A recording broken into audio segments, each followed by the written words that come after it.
اعوذ باللہ من الشیطان الرجیم بسم اللہ الرحمن الرحیم یا ایہا الذین آمنوا ان تتقوا اللہ یجعل لکم فرقانا صدق اللہ العظیم۔ بزرگان محترم اور عزیز دوستو، سفر کے مہینے کے آخری ایام چل رہے ہیں۔ اگلا مہینہ ربیع الاول کا مہینہ ہے۔ ربیع الاول کا یہ مہینہ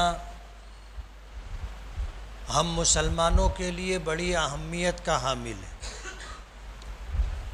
حضرت عیسیٰ علی نبینا علیہ الصلاۃ والسلام کی تشریف آوری کے بعد ایک لمبا زمانہ ایسا گزرا کہ اللہ کا کوئی نبی اس دنیا میں نہیں تھا۔ 500 سال سے زیادہ کا زمانہ ایسا گزرا کہ انسانوں کی ہدایت و رہنمائی کے لیے انبیاء کرام علیہم الصلاۃ والسلام میں سے اس دنیا میں کوئی بھی نہیں تھا، اور زمانہ لوگ اللہ کے دین سے، ایمان سے اتنا دور چلے گئے تھے کہ پھر ان کی رہنمائی کے لیے ایک ایسے نبی کی ضرورت تھی جو نبیوں کا سردار ہو، جو نبی کسی مخصوص علاقے کے لیے، کسی مخصوص برادری کے لیے، کسی مخصوص زبان کے بولنے والوں کے لیے نہ ہو۔ ایسا نبی جو پوری دنیا کی رہنمائی کر سکے اور جس کی رہنمائی مکمل بھی ہو، عام بھی ہو، تام بھی ہو، ایسے نبی کی ضرورت تھی، اور اللہ کے فیصلے سے یہی بات مقدر بھی تھی۔ بگاڑ بڑھتے بڑھتے اپنی انتہا کو پہنچ گیا تھا، اور خاص طور پر خطہ عرب اس حد تک بربریت میں، ظلم اور سفاکی میں، دین سے دوری میں اپنی انتہا کو پہنچ گیا تھا کہ لوگ اپنی اولاد کو تنگ دستی کی وجہ سے قتل کر دیا کرتے تھے، محتاجگی اور غربت کی وجہ سے، فقر و فاقے کی وجہ سے اولاد پیدا ہوتی تھی، لڑکا ہو تو قتل کر دیتے تھے، لڑکی ہو تو قتل کر دیتے تھے۔ قرآن کریم میں اس بات کو کئی مقامات پر ذکر کیا ہے۔ اللہ پاک نے فرمایا وَلَا تَقْتُلُوا أَوْلَادَكُمْ خَشْيَةَ إِمْلَاقٍ، تنگ دستی کے خوف اور اندیشے سے اپنی اولاد کو قتل مت کرو۔ اور قرآن کریم میں بیٹیوں کے متعلق بھی کہا گیا کہ وَإِذَا الْمَوْعُودَةُ سُئِلَتْ بِأَيِّ ذَنبٍ قُتِلَتْ، کہ کل قیامت کے دن جن بیٹیوں کو ماں باپ نے اپنے ہاتھوں سے زندہ دفن کر دیا تھا، اس بیٹی سے پوچھا جائے گا کہ تیرا گناہ کیا تھا جس کی وجہ سے تجھے باپ نے اپنے ہاتھوں سے زمین میں دفن کر دیا گیا تھا۔ اس بچی سے پوچھا جائے گا۔ ظاہر بات ہے بچی کا جو جواب ہوگا سمجھا جا سکتا ہے کہ اس کا قصور کچھ نہیں تھا، اس کا گناہ کچھ نہیں تھا۔ تنگ دستی کے خوف سے بیٹا ہو یا بیٹی ہو اسے قتل کر دیتے تھے، اور بیٹی پیدا ہونے پر لوگ اپنے لیے ذلت اور عار سمجھتے تھے کہ بیٹی کا پیدا ہونا ہمارے لیے شرمندگی کی بات ہے، ہمارے لیے عار کی بات ہے، تو بیٹی کو قتل کر دیتے تھے، زندہ درگور کر دیا کرتے تھے۔ حالات ایسے تھے۔ اہل عرب میں، قبائل میں جو جنگیں چلتی تھیں وہ جنگیں 100 سال تک چلی، تاریخ میں یہ پوری تفصیل موجود ہے۔ جنگ لڑتے تھے، دونوں طرف کے لوگ قتل ہوتے تھے، مارے جاتے تھے، لوٹے جاتے تھے۔ جب لڑنے کی طاقت نہیں ہوتی تھی تو جنگ بند ہو جاتی تھی۔ اس کے بعد پھر دونوں قبیلے لڑنے کی تیاری کرتے رہتے تھے، اور جب ان کے گمان کے مطابق کہ اب لڑنے کے قابل ہو گئے ہیں پھر جنگ کرتے تھے۔ کئی جنگیں ایسی ہیں جو 100 سال سے زیادہ زمانے تک چلی۔ جہالت کی حکمرانی تھی، ظلم و بربریت کا دور تھا، جس کی لاٹھی اس کی بھینس، جس کو جنگل راج کہا جاتا ہے۔ کوئی تہذیب نہیں، کوئی اخلاق کا معیار اور پیمانہ نہیں، ایسے حالات تھے۔ اور کفر اور شرک اس حد تک پہنچ گیا تھا کہ اللہ کا گھر بیت اللہ، کعبہ مشرفہ، اس میں 360 بت رکھے گئے تھے، اور اپنی ضرورت کے مطابق کوئی اولاد دینے والا، کوئی بارش برسانے والا، کوئی رزق دینے والا، کوئی صحت دینے والا، کوئی فراخی دینے والا، اس طرح اپنے طور پر لوگوں نے گھڑ کر کے بت رکھ رکھے تھے۔ توحید کا مرکز شرک کی آماجگاہ بن چکا تھا۔ حالات ایسے ہو گئے تھے۔ پھر اللہ تعالیٰ نے کرم فرمایا، قیامت تک آنے والی انسانوں پر، قوموں پر اللہ نے احسان فرمایا کہ اپنا ایک ایسا نبی بھیجا جو نبی اللہ کا محبوب تھا، جسے اللہ نے اس وقت وجود عطا کیا تھا اور انتخاب فرمایا تھا کہ جب حضرت آدم علیہ السلام بھی نہیں تھے۔ حدیث پاک میں آتا ہے کنت نبیا و آدم بین الماء والطین۔ نبی کریم صلی اللہ علیہ وسلم نے فرمایا کہ میں اس وقت بھی نبی تھا جب حضرت آدم علیہ السلام مٹی اور پانی کے درمیان تھے، یعنی ان کا مجسمہ بھی بنا نہیں تھا۔ اس وقت سے میں نبی ہوں۔ اللہ نے ایسے نبی کا انتخاب فرمایا اور پورے عالم کی ہدایت کے لیے اللہ نے انہیں مبعوث فرمایا۔ ہم خوش قسمت لوگ ہیں، اور اللہ کی اس عطا و بخشش پر اللہ تعالیٰ کا جتنا بھی شکر ادا کریں کم ہے۔ ہم سے پہلے کروڑہا کروڑ انسان اس دنیا میں آئے اور چلے گئے۔ کسی نے حضرت آدم علیہ السلام کا زمانہ پایا، کسی نے حضرت نوح علیہ السلام کا زمانہ پایا، کسی نے حضرت ابراہیم علیہ السلام کا زمانہ پایا، کسی نے حضرت موسیٰ اور حضرت عیسیٰ علیہم السلام کا زمانہ پایا۔ یہ وہ انبیاء کرام علیہم السلام تھے جو اللہ کی رضا اور اللہ کی ناراضگی بتانے کے لیے اس دنیا میں بھیجے گئے تھے، اور دین اللہ پاک نے حضرت آدم علیہ السلام کو دیا تھا، اور دین کا یہ سلسلہ وہیں سے چلا۔ احکامات آہستہ آہستہ آتے رہے، اور یہ دین آ کر کے نبی کریم صلی اللہ علیہ وسلم پر مکمل ہوا۔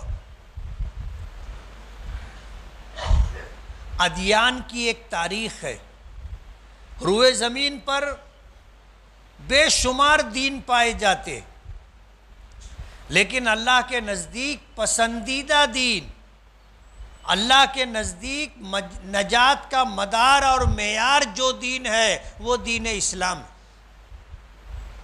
ہم خوش قسمت ہیں کہ اللہ تعالیٰ نے ایسے نبی کی امتی بنایا جس نبی کے امتی بننے کی تمنا، آرزو اور خواہش حضرت موسیٰ علیہ السلام نے بھی کی، انبیاء کرام علیہم السلام نے بھی کی۔ حالانکہ مقام نبوت اللہ تعالیٰ کے بعد انسانوں میں سب سے بلند تر مقام ہے، اس سے بڑا مقام کوئی نہیں۔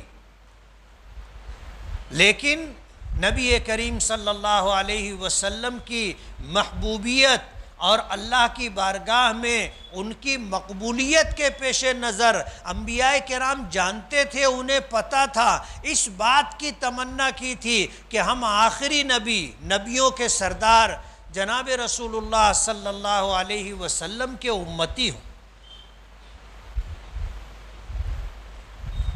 حضرت عیسیٰ علیہ السلام کی بھی یہی تمنا اور آرزو تھی۔ اللہ پاک نے ایسا انتظام فرمایا کہ اللہ نے جیتے جی آسمان پر اٹھا لیا، اور اس امت کی گمراہی کے لیے سب سے بڑا جو فتنہ آئے گا دجال کی شکل میں، اس فتنے کی سرکوبی کے لیے حضرت عیسیٰ علیہ السلام دوبارہ دنیا میں تشریف لائیں گے، اور دجال کا خاتمہ حضرت عیسیٰ علیہ السلام کے ہاتھوں ہوگا۔ آئیں گے تو حضور پاک صلی اللہ علیہ وسلم کی دین و شریعت کے مطابق زندگی گزاریں گے۔ آج یہودیوں میں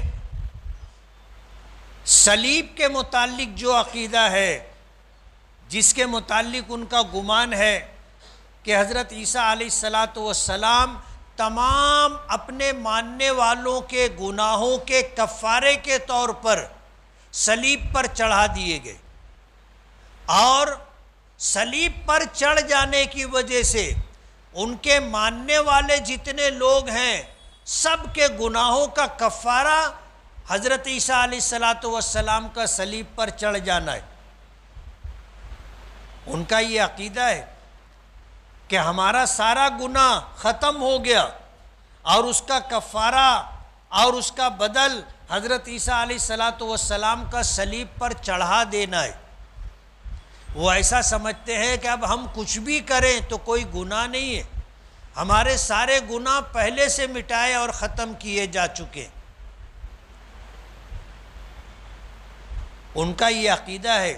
حضرت عیسیٰ علیہ السلام آئیں گے، بخاری شریف کی روایت ہے، نبی کریم صلی اللہ علیہ وسلم نے فرمایا کہ سب سے پہلے صلیب کو توڑیں گے، سب سے پہلے صلیب کو توڑیں گے، اور ان کی شریعت میں بھی سور کا کھانا حرام تھا۔ آج ان کے نزدیک سور حلال ہے اور بڑے شوق کے ساتھ اسے کھاتے۔ حدیث پاک میں حضور نے فرمایا کہ صلیب توڑ دیں گے حضرت عیسیٰ علیہ السلام، اور خنزیر کو قتل کر دیں گے، اس کا وجود زمین سے ختم کر دیں گے۔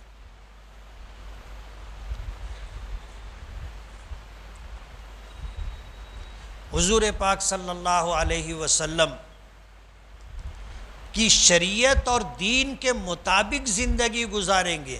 علماء نے یہ بھی لکھا ہے کہ حضرت عیسیٰ علیہ السلام آئیں گے، جب زمین پر دوبارہ تشریف لائیں گے تو امام بن کر کے نمازوں کو نہیں قائم کریں گے، بلکہ نبی ہونے کے باوجود اس امت کا کوئی شخص امام ہوگا، اس کی اقتداء میں نماز ادا کریں گے، اور حضور کی دین و شریعت کے مطابق زندگی گزاریں گے۔ اللہ نے انہیں صاحب کتاب بنایا تھا، آسمانی کتابوں میں سے ایک کتاب انجیل انہیں مرحمت فرمائی تھی، لیکن انجیل کے احکامات کے مطابق نہیں زندگی گزاریں گے۔ قرآن کریم کے احکامات نبی کریم صلی اللہ علیہ وسلم کے ارشادات کے مطابق زندگی گزاریں گے۔ اللہ کے آخری نبی ربیع الاول کے مبارک مہینے میں تشریف لائے تھے۔ ربیع الاول کے مہینے پر سب کا اتفاق ہے، آپ کے یوم پیدائش پر اختلاف ہے کہ آپ ربیع الاول کی کس تاریخ کو پیدا ہوئے تھے۔ مشہور قول 12 ربیع الاول ہے، لیکن مورخین فرماتے ہیں کہ صحیح قول 9 ربیع الاول ہے۔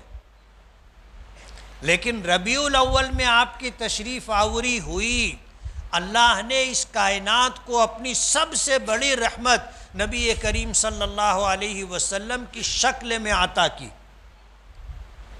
ربیع الاول کا مہینہ، ربیع کے معنی موسم بہار، ربیع کے معنی موسم بہار، اور اول کا مطلب پہلا موسم بہار اللہ پاک نے اس امت کو عطا کیا اس وقت جس مہینے میں نبی کریم صلی اللہ علیہ وسلم تشریف لائے۔ حضور پاک صلی اللہ علیہ وسلم کی ولادت مبارک پر 1500 سال مکمل ہو رہے ہیں، 1500 سال۔ ابھی سن ہجری کیا چل رہا ہے؟ 1443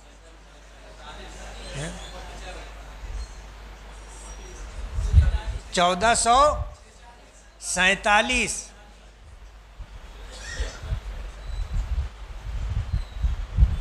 حضور پاک صلی اللہ علیہ وسلم مکہ مکرمہ میں 53 سال رہے۔ کتنے سال؟ آپ اس کائنات میں تشریف لائے، 40 سال کی آپ کی عمر مکمل ہوئی، اللہ پاک نے غار حرا میں آپ کو پہلی وحی سے سرفراز فرمایا، نبوت اور رسالت عطا کی۔ 53 سال وہ، اور پھر آپ نے ہجرت کی اور مکہ مکرمہ سے مدینہ منورہ تشریف لے گئے، اور آپ کی ہجرت پر 1447 سال ہوئے۔ 47 اور 53 100 کا عدد مکمل ہوتا ہے۔ اس طرح آپ کی ولادت مبارکہ پر 1500 سال مکمل ہو رہے۔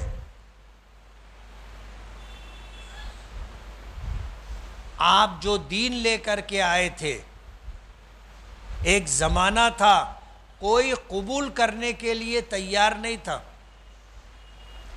آپ محنت کرتے رہے، کوشش کرتے رہے، جن کے حصے میں سعادت لکھی تھی، نیک بختی لکھی تھی، جن کے لیے آخرت کی سرفرازی اور کامیابی مقدر تھی، ایسے لوگوں نے 1000 دشواریوں کے باوجود اسلام قبول کیا، اور اس دنیا میں سب سے بڑا انقلاب نبی کریم صلی اللہ علیہ وسلم کے ذریعے آیا، اور اس انقلاب کا اعتراف پوری دنیا کرتی ہے، پوری دنیا۔ آج دنیا میں حضرت عیسیٰ علیہ السلام کے ماننے والوں کی تعداد سب سے زیادہ ہے، یعنی عیسائی اس دنیا میں آبادی کے اعتبار سے سب سے بڑی تعداد اپنے پاس رکھتے ہیں، دوسرے نمبر پر اسلام ہے، اور کوئی دن ایسا نہیں گزرتا کہ اسلامی تعلیمات و احکامات سے متاثر ہو کر کے لوگ حلقہ بگوش اسلام نہ ہوتے ہو۔ اور ہم مسلمانوں کی بدنصیبی یہ بھی ہے کہ ہمیں اپنے نبی کی تعلیمات، دین اسلام کے احکامات سے ناواقفیت کی وجہ سے ایک تعداد ہم میں ایسی بھی ہے کہ جو اسلام سے برگشتہ ہو کر کے، اسلام چھوڑ کر، مرتد ہو کر دوسری دینوں کو بھی اختیار کر رہے، ایسی تعداد، ایسے لوگ بھی ہیں۔ ظاہر بات ہے انہیں پتہ ہی نہیں ہے کہ اسلام کیا ہے، انہیں پتہ ہی نہیں ہے کہ اللہ کے تعلق سے ان کا عقیدہ کیا ہے، انہیں خبر ہی نہیں ہے کہ نبی کریم صلی اللہ علیہ وسلم اس کائنات کے لیے اللہ کی کتنی بڑی رحمت ہے۔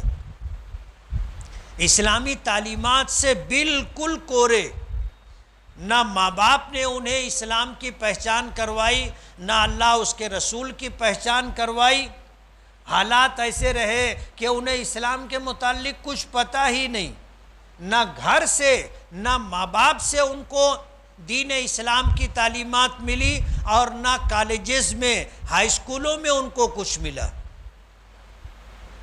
انہیں پتہ ہی نہیں کہ مسلمان کسے کہتے ہیں اور ایک مسلمان کی ذمہ داری کیا ہوتی ہے۔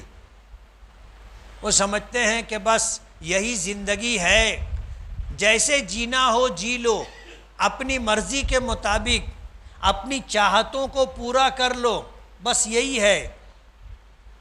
انہیں یہ احساس نہیں کہ ایک وقت آئے گا ہمیں دنیا سے جانا ہے، یہ دنیا ہمیشہ رہنے کی جگہ نہیں ہے، اصل مقام تو آخرت ہے جہاں ہمیشہ ہمیشہ رہنا ہے۔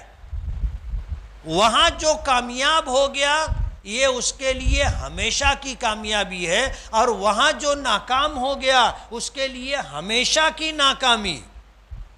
اس لیے آخرت کا بننا بگڑنا اس زندگی پر موقوف ہے، اور ہم خوش قسمت ہیں کہ اللہ نے ہمیں ایمان کی دولت عطا کی، اللہ نے ہمیں اپنے آخری نبی، اپنے محبوب نبی کا امتی بنایا۔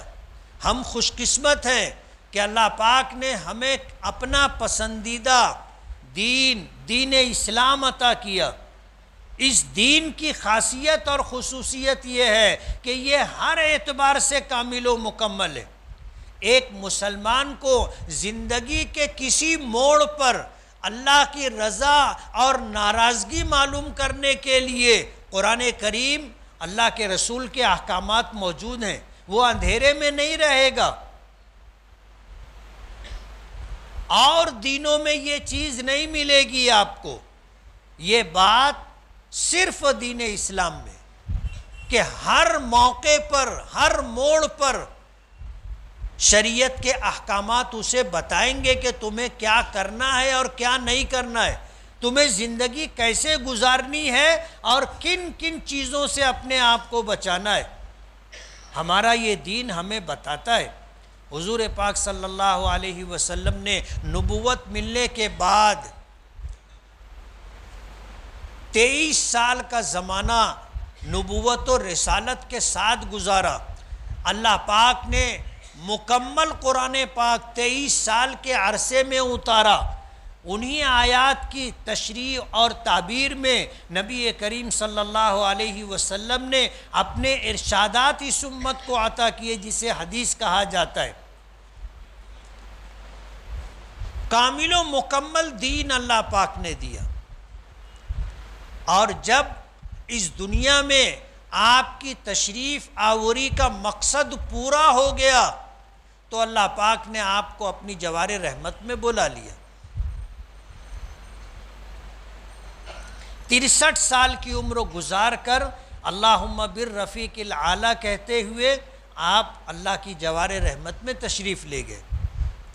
لیکن قیامت تک آنے والے انسانوں کی رہنمائی اور ہدایت کے لیے اللہ کی کتاب قرآن کریم اور قرآن کریم کی آیات کی وضاحت و تفسیر میں آپ نے ہمیں اپنے ارشادات عطا کیے، ہمیں اندھیرے میں نہیں چھوڑا،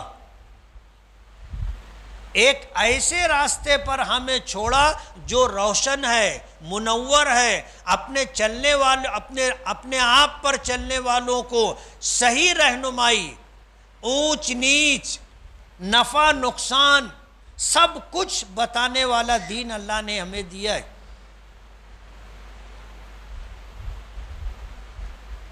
چند دنوں کے بعد ربیع الاول کا آغاز ہوگا، 1500 سال مکمل ہو رہے ہیں۔ آج الحمدللہ دنیا کا کوئی خطہ ایسا نہیں ہے جہاں اسلام نہ پایا جاتا ہو اور جہاں اسلام کو ماننے والے لوگ نہ ہوں، اور دن بدن یہ اسلام ترقی کرے گا، اور ایک وقت آئے گا کہ دنیا میں ایک نمبر پر یعنی مذہب اسلام کے ماننے والوں کی تعداد سب سے زیادہ ہوگی، اور قرب قیامت میں ایک وقت ایسا بھی آئے گا کہ پوری دنیا میں اسلام کے علاوہ کوئی مذہب نہیں ہوگا، یعنی ایک شخص بھی ایسا نہیں ہوگا جو اسلام کو نہ مانتا ہو۔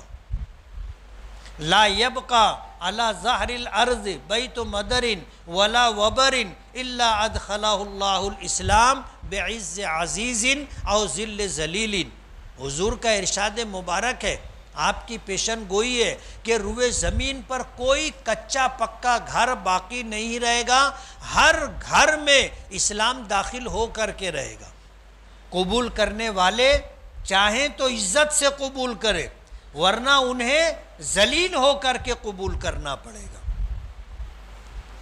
اور یہ اسلام کا عروج ہوگا، اور جب اس کے بعد زوال شروع ہوگا تو پھر اسلام کم ہوتے ہوتے ایک وقت آئے گا کہ ختم ہو جائے گا، اللہ قیامت برپا کر دیں گے اور یہ دنیا ختم ہو جائے گی۔ ربیع الاول کے مہینے میں نبی کریم صلی اللہ علیہ وسلم کی تشریف آوری ہوئی۔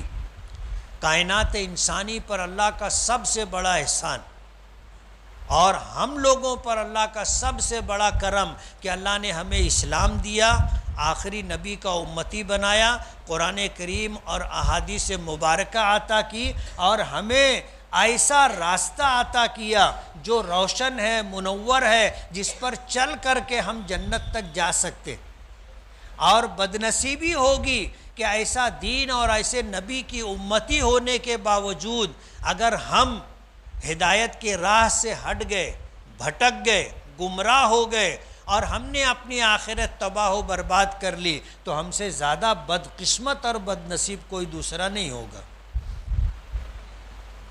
اللہ تعالی ہمیں اپنی اور اپنے نبی کی سچی محبت اور معرفت عطا فرمائے، اور اپنے نبی کے طور طریقوں پر، آپ کی سنت و شریعت پر عمل کرنے کی اللہ ہمیں توفیق دے۔ وآخر دعوانا ان الحمدللہ رب العالمین۔